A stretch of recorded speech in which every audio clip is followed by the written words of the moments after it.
Good morning. Welcome back. Today we are going to discuss increase your job satisfaction by shaking things up a bit. Variety is one of the most important factors that contribute to job satisfaction. Have a better time at the office and get more done by learning how to diversify your workday. These are steps you can take before you accept a new position or while you're on the job. Steps to take before accepting a new job. Number one, think more broadly. Sometimes we get so focused on salaries and job security that we may pay less attention to other important factors. Studies show that skill variety and task identity are powerful predictors for job satisfaction. Consider how the position will let you use multiple skills and involve you in the whole work process from start to finish. I actually love that tip. It definitely is a perk that we are at home, working from home. And then also that means we have more time to spend with our family, as well as less commute. So that factors in when you're thinking about job security and salaries, okay? Number two, research the position and industry, check out job directories and talk with people in the field. Get to know what typical job responsibilities are involved and where there are opportunities for growth. Absolutely, you want to make sure that you do some research. This sounds more like something you would do prior to having the job, and or if you're looking for a promotion, so you would do some investigation and digging around a bit for learning more about the position you're interested in getting, okay? Number three, you want to consult your predecessor. They may be able to give you an inside track on how much flexibility exists for adjusting the scope of your work. Absolutely, 100%. I agree with this. I think it's easier if you are looking for a promotion or have just recently been promoted, rather than when you, unless you knew who was in the position when you sought out a new job. Consulting the predecessor might be a little bit more challenging, but absolutely, if you have been promoted and are acquainted with your predecessor, okay? Number four, analyze the job description. Look at the responsibilities and skills the employer is seeking in a candidate. The language they use will help you to suggest the opportunities you may find there. Absolutely, I think we do this. I discussed in one of the videos about interviewing, as well as improving and impressing the boss with your resume. You definitely want to pay attention and analyze that job description. Make sure you're using those keywords, and you are, when you are in an interview, of course, tailoring your experiences to reflect that you're absolutely 100% ready for that position. All right. And then number five, ask about your potential supervisor's work style. Try to get a sense of whether your supervisor is eager to delegate assignments on the kind of projects that interest you. Look for signs that they appreciate employees who take initiative. Absolutely. We have discussed, we kind of hit on this in a few videos so far, but I am actually in the process of preparing an interview on great interview questions that you can ask to learn your your future manager's management style. And so this is definitely a great tip for you to ask your potential supervisor's work style. You can ask them directly during the interview. You can ask your predecessor. You can ask those that are currently working for that manager in order for you to learn a little bit more about their management style. All right. So again, we are talking about increasing your job satisfaction by shaking things up a bit. And the next topic that they are going into is steps to take in your current job position. Okay. So number one, encourage your supervisor's support. Your supervisor can be an important ally if they recognize how increased variety improves the bottom line. Talk about how high performance work systems tend to promote higher quality work and lower turnover.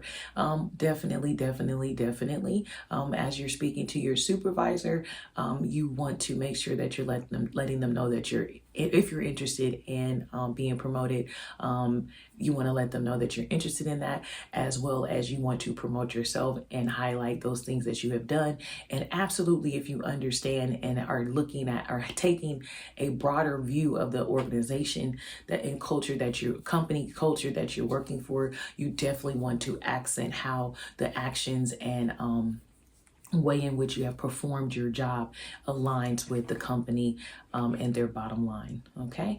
So number 2, take on new assignments. Be enthusiastic and creative about tackling new projects. For example, if you work in customer service, propose an email campaign to promote special offers or solicit more feedback.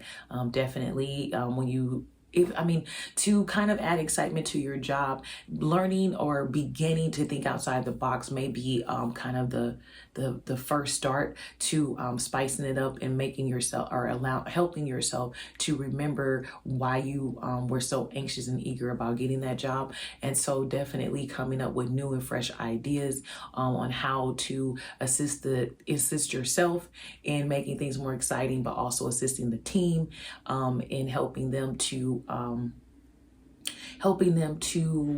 get, what is that, helping when you're helping your team, asking for feedback helps your team by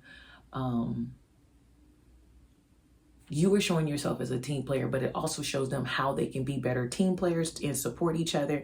And then, of course, that is in turn going to directly impact positively the bottom line and the company vision. Okay. All right. So then number 3, work on interdepartmental teams. Seek out activities that will help you understand the big picture and get to know people in other departments. Reach out to other departments when your plans may affect their schedule or workload. Absolutely, especially when you're working from home. You want to make sure that you are, when you are working across departments, that you want to keep in mind how your actions and activities affect those other departments. And definitely working across other departments does help you to see the bigger picture and how the organism is working. Okay, organization is working. All right. So number 4, volunteer for communities. Participate in organizing the company picnic or planning the 10th anniversary celebrations. You may gain valuable insights and contacts. Absolutely. Doing that unpopular job of planning.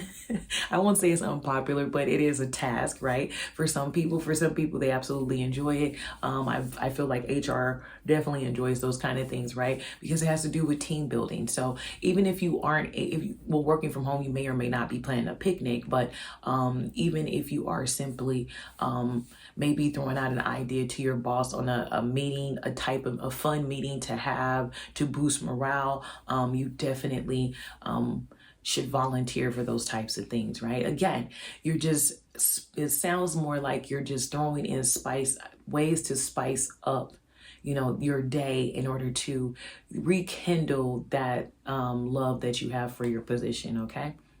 Number 5, you want to showcase your skills outside the office. Think beyond your cubicle, teach a course at a local community college related to your job, or submit an article to an industry publication. Today, anyone can publish on LinkedIn and social media and start to become a thought leader in a particular field or topic.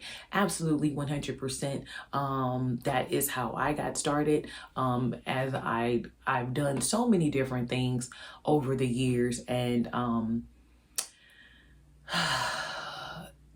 sometimes you get so much experience, you feel like you're capped out on when you're working for others, and so you're not really, or I wasn't really ready to start my next thing, and so I started this, which was the next thing. But anyway, so definitely use social media to your advantage. Take that information and channel that, transmute that negative energy into something positive by sharing your experience with others. Okay, so that's the great thing about social media and being able to become a particular leader in a a leader in a particular field or on a particular topic. Okay. All right. So number 6, vary your schedule. One simple way to mix things up is pick a different time of day for doing stuff. Write your reports in the morning instead of waiting until after lunch. Definitely. I think I practice this weekly, maybe not weekly, depends on which position I'm serving in, because when I'm managing multiple departments, I'm not able to be as floaty. I have to be much more organized and focused than, like I said, doing it weekly. But definitely I do practice that, where I'll do things at different times of the day, just to kind of give my brain a little bit of, play with my brain a little bit, play with your mind. Because remember, a lot of times things being not so good are simply a matter of changing your perspective, okay? And so when you change those activities throughout the day and stop following that exact regimen each and every day, mixing it up a little bit, it helps you to kind of feel like you're challenged when actually you're not, but you're just tricking your brain to make it work for you, okay? All right. So then number 7, redecorate your space. Another easy method is giving your workstation a new look. Set out a vase of flowers or paint your office walls a new color. Absolutely 100%. I definitely do this for spring cleaning, right? I do this once a year just in my home and definitely in my office. I used to do it when I worked in the office, actually. I would switch my desk around by the season. Not necessarily doing a lot of decoration, depending on the company I was working for. And sometimes I'm not as forthcoming. I think I am more now as I'm older and hiding behind the computer, right? I'm more forthcoming with my beliefs and interests, but in person, I'm kind of shy. I'm like, just a little shy, guys. And so I'm not necessarily as bold in person as I have become over the years, or I wasn't. Now I am much more, but it kind of was a graduation for me. Alrighty, and so then number 8, you want to use your leisure time for meaningful activities. Enriching your leisure time can provide stimulation that carries over into your workday. Volunteer for a worthy cause or read a new genre. Definitely. When you engage, a lot of times when we're bored, it is simply an opportunity for you to begin to engage in something and or learn something new, right? And sometimes even having conversations with strangers can spark an idea that can help you to appreciate the things that you have and have had, so that you can, again, rekindle that happiness, that joy, that excitement. It might not be the same level of excitement, but just kind of, wake your brain up, you know what I mean? And just do something different, okay? All right. And then creativity is everything. And so then the last tip that they're giving us for increasing your job satisfaction by shaking it up a bit is stay updated. Knowing what's going on in your office and in your field will help you to see things from a new angle. Check out what your competitors and colleagues are up to. Absolutely 100%. There's always something new for you to learn and know. There's always a new conversation that you can have in order to help you spark some new creative idea in your mind. Even if you tried something before, maybe the timing was off and now is the time to revisit that idea, see if it works and try that. Whatever it takes for you to, again, rekindle that spark, right? And so it says shaking up your work routine is likely to make you feel better and enjoy more success in your career. Your employer may be supportive if they understand the benefits. In any case, you can make positive changes that will help you grow your skills and accomplish more. Absolutely. I do think this was a great article and definitely had great tips and suggestions on how to shake things up. I hope that you enjoyed. Thank you for staying until the end. Have a wonderful day today. Bye-bye. Hello, my name is Kendra, the official business renovator. Thank you for joining my channel today, and I hope that you enjoy the content today. Feel free to like, comment, and share the video, as well as subscribe so that you can get notifications for when I release new content. Also, click the link in the bio for more products from me, as I recently released the book, The Great Promotion, and I discuss how I got promoted 4 times in 6 months and received a bonus while working from home.